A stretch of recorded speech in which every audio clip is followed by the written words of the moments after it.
Chapter 79. Now, I saw in my dream, that just as they had ended their talk, they drew nigh to a very miry slough, that was in the midst of the plain, and they, being heedless, did both fall suddenly into the bog. The name of the slough was Despond. Bunyan.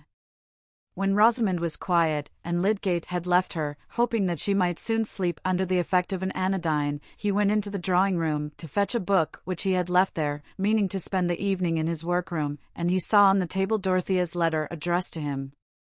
He had not ventured to ask Rosamond if Mrs. Casaubon had called, but the reading of this letter assured him of the fact, for Dorothea mentioned that it was to be carried by herself. When Will Ladislaw came in a little later, Lydgate met him with a surprise which made it clear that he had not been told of the earlier visit, and Will could not say, "Did not Mrs. Lydgate tell you that I came this morning?" "Poor Rosamond is ill," Lydgate added immediately on his greeting. "Not seriously, I hope," said Will. "No, only a slight nervous shock, the effect of some agitation. She has been overwrought lately. The truth is, Ladislaw, I am an unlucky devil. We have gone through several rounds of purgatory since you left, and I have lately got onto a worse ledge of it than ever. I suppose you are only just come down, you look rather battered, you have not been long enough in the town to hear anything? I travelled all night and got to the White Hart at 8 o'clock this morning.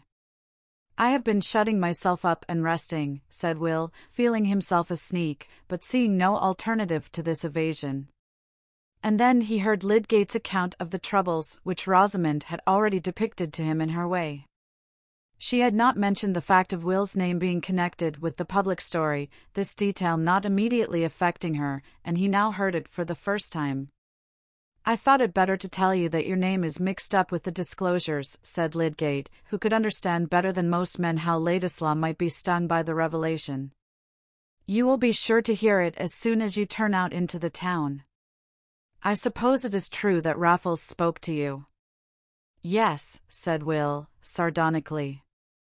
"I shall be fortunate if gossip does not make me the most disreputable person in the whole affair.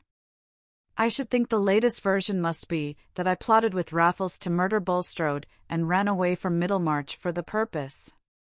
He was thinking here is a new ring in the sound of my name to recommend it in her hearing. However, what does it signify now? But he said nothing of Bulstrode's offer to him. Will was very open and careless about his personal affairs, but it was among the more exquisite touches in nature's modelling of him that he had a delicate generosity which warned him into reticence here. He shrank from saying that he had rejected Bulstrode's money in the moment when he was learning that it was Lydgate's misfortune to have accepted it. Lydgate too was reticent in the midst of his confidence. He made no allusion to Rosamond's feeling under their trouble, and of Dorothea he only said, "Mrs. Casaubon has been the one person to come forward and say that she had no belief in any of the suspicions against me." Observing a change in Will's face, he avoided any further mention of her, feeling himself too ignorant of their relation to each other not to fear that his words might have some hidden painful bearing on it.